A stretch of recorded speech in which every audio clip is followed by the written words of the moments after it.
When do you provide tenant incentives, also known as TI? In this video, I'm going to share with you some tactics, some strategies that you can implement in your commercial property. My name is Soumen Mondal. I'm a commercial property buyer agent as well as a commercial property strategist. So in this video, you are going to learn when, what time, what strategy that you can use to provide tenant incentives. Let's dive into it.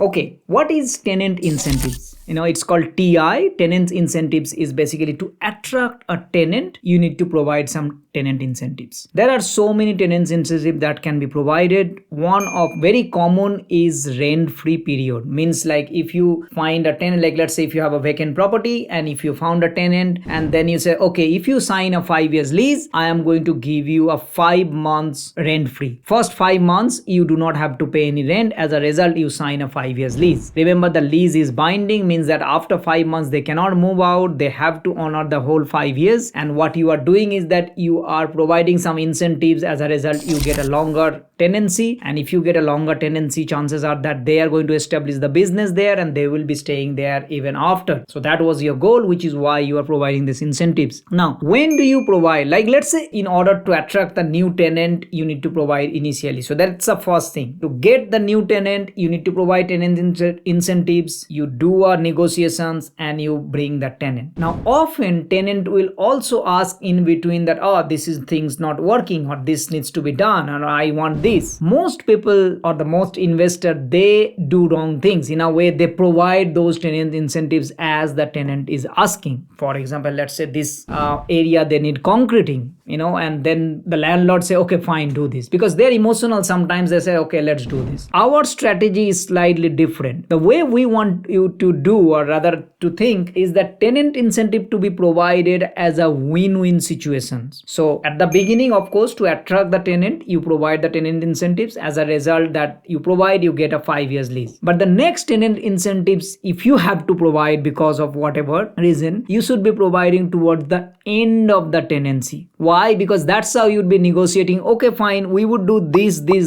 As a result, will you do another 5 years lease or another 7 years lease? So rather than providing throughout, you need to pace it at the beginning to attract the tenant. And the second strategy is that towards the end of tenancy, then if you know there are some things that you need to do in order for them to, sign another 5 years. Now, there is a lot of nitty-gritty that we need to understand, that what is their business, whether they're going to move out or they're going to stay. There are so many things that you need to look into. But providing incentives in the middle of the lease is kind of a wastage, because tenant is not going to remember those things.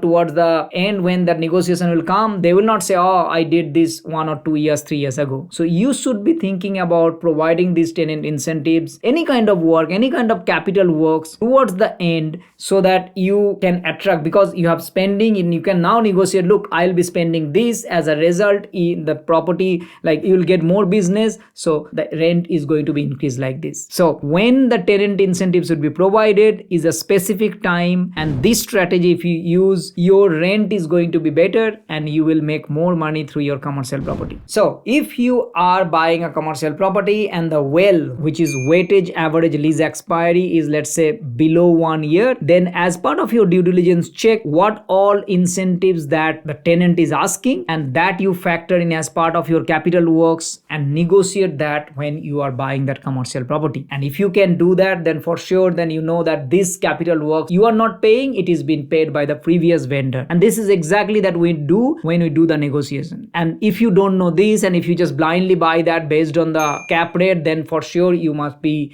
paying sometimes higher than you would have otherwise done, by explaining them that why you are asking for a negotiation, why you are asking for a reduced price, because of all these capital works that has been deferred, which needs to be done in order to attract another further 5 years lease for the same tenancy. I hope you find this video is helpful. I hope you got some idea, and if you already own that commercial property and this is something that you have to do, perhaps try to implement that. For sure you will make more money. So if you want to talk to us, go to our website www.mlina.com.au and book a free consultations. We would help you, guide you in a way. If you have any questions, and if you perhaps own a commercial property and want to know more about this, how you can maximize, how you can strategize it, then we would help you. Thank you so much for watching, and I'll see you next time. Bye bye.